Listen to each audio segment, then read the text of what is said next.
de janeiro, os preços começaram a disparar. Como uma situação de exceção, isso não justifica o governo tomar medidas de exceção, ou seja, de congelar? Só acha que o governo deveria ficar assistindo a inflação ir para 50% e tudo mais? Também o governo não está conseguindo colocar títulos mais. Ele não teria que criar um mercado para esses títulos, também para impedir uma aceleração enorme, uma desorganização maior do sistema financeiro? A medida de congelamento, como a medida de exceção, não se justificava? Não. Ou antes, o governo devia congelar alguma coisa. Devia, por exemplo, congelar a expansão da moeda. E qual o espetáculo a que assistimos?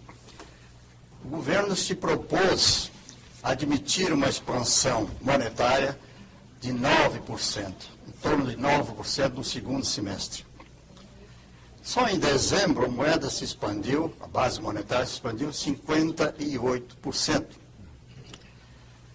Então o governo se descongelou. Tendo-se descongelado, não pode esperar que o congelamento de preços surta efeito. Você disse que foi feita uma experiência de liberalização de preços. Sim. Liberalização vigiada, liberdade vigiada e relutante e contraditória. Por exemplo, dizer-se, a negociação salarial é livre, desde que não haja repasse para os preços e desde que não haja abono.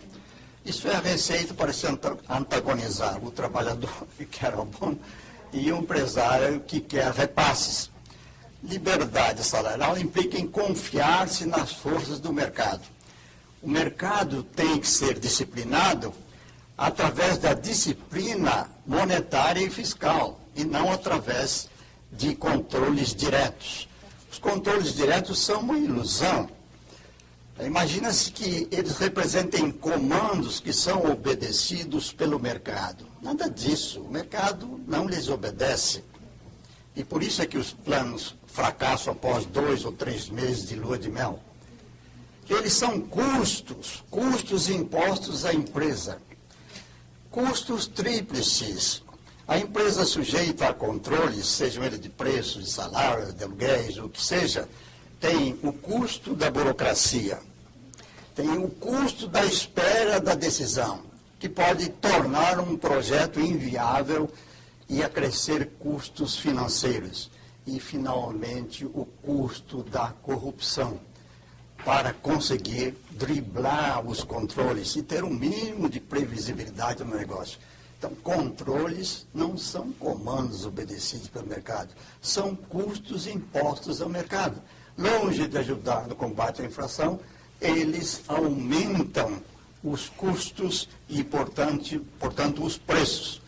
Ora, se o governo estava sem possibilidade de vender títulos, bem feito, bem feito. O governo começou fazendo o quê? Reduzindo enormemente o encargo da dívida pública. Imaginava se o governo já resolveu seu problema, porque conseguiu um prazo de 18 meses para o resgate de títulos e fixou a taxa de juros em 6%. Isso daria uma enorme margem de manobra para fazer política monetária. Mas isso teve um custo. Provocou uma desconfiança no poupador. Se o governo pode alterar as condições do negócio de títulos governamentais são algo perigoso. O governo ainda conseguiu vender alguma coisa à custa de juros elevados. Em novembro e dezembro praticamente não vendia nada. Qual seria a solução? Fazer uma nova intervenção no mercado financeiro, fazendo agora uma reserva de mercado, e dizendo ao mercado financeiro, vocês safados não querem mais comprar título voluntariamente. Pois é, agora tem que comprar compulsoriamente. Esse é o melhor meio de nunca termos um mercado de títulos de governo, o que significa nunca fazer política monetária. Porque ninguém diz o que é política monetária. Vamos recuperar os instrumentos de política monetária. Política monetária é poder vender títulos que o mercado absorve voluntariamente. Se você cria condições que impeçam o mercado de absorver títulos voluntariamente, você simplesmente não tem resgate de instrumentos de política monetária. Mas o que o senhor teria feito? O que o senhor teria feito? O senhor ficaria numa situação já deteriorada como estava em janeiro. O senhor assistiria a inflação subir? Bom, a inflação subiria de qualquer maneira em função da expansão monetária. Você diria, não, o governo tem que fazer alguma coisa. Eu me lembro de um escritor inglês, o Anthony Trollope, que dizia, o perigo dos políticos é quererem fazer uma coisa, alguma coisa. Qual é a coisa que o governo tinha que fazer? Tinha que examinar as causas da expansão monetária. Não prestar tanta atenção aos preços, porque os preços são o resultado. Não adianta você lidar com resultados. Você tinha que lidar com a causa. Qual é a causa? É a expansão monetária. Mas isso é uma causa causada, como dizem os escolásticos. Você precisa, então, a causa causante. Qual foi a causa causante da causa causada, que é a expansão monetária? E aí você tinha um elenco de elementos analíticos. Parte disto foi seguramente o deboche dos governos estaduais, que se endividaram, recorreram aos seus bancos, os bancos recorreram ao redesconto, Banco Central, emissão de papel moeda. Não por causa do governo federal, até que ele estava praticando uma razoável austeridade nos seus dele gastos. Mas ele estava sendo vítima de uma chantagem de governos estaduais doidos para fazer obras em períodos eleitorais.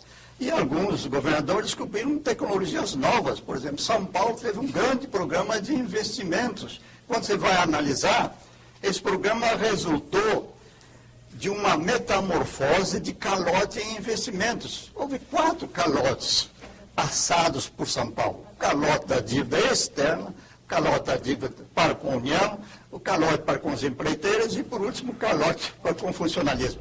Então, este um dos elementos de expansão. Segundo elemento, a própria política cambial do governo. Ele declarou a liberdade da taxa de câmbio, mas prendeu os cambistas, quer dizer, aqueles que vão comprar câmbio.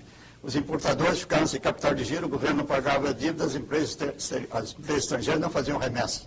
Então, o cruzeiro se valorizou excessivamente. E com isso se estrangularam as exportações.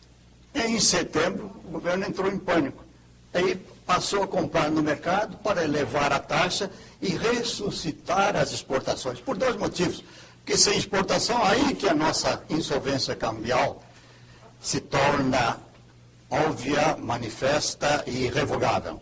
E segundo, porque as exportações são criadoras de emprego. Se começou a perceber, então, o sentido importante da exportação, um dos sentidos importantes, há 2, um é melhorar a eficiência média da economia, outro é criar empregos, e que há 3, e outro gerar divisas. Aí o governo desvalorizou aceleradamente, tinha que entrar no mercado comprando divisas. Houve alguns outros efeitos, a crise do Golfo, que criou um empuxo de preços e de despesas, a crise agrícola, que é em parte resultante da hesitação do governo em dar o crédito agrícola no tempo devido, mas que exerceu seus efeitos, assim por diante. Então, o que o governo tem que fazer em janeiro é uma autoanálise das causas da inflação, causas causadas e causas causantes, e não correr apressadamente para reviver receitas do passado, que nós sabemos que atacam efeitos da inflação e não causas. Deputado, pela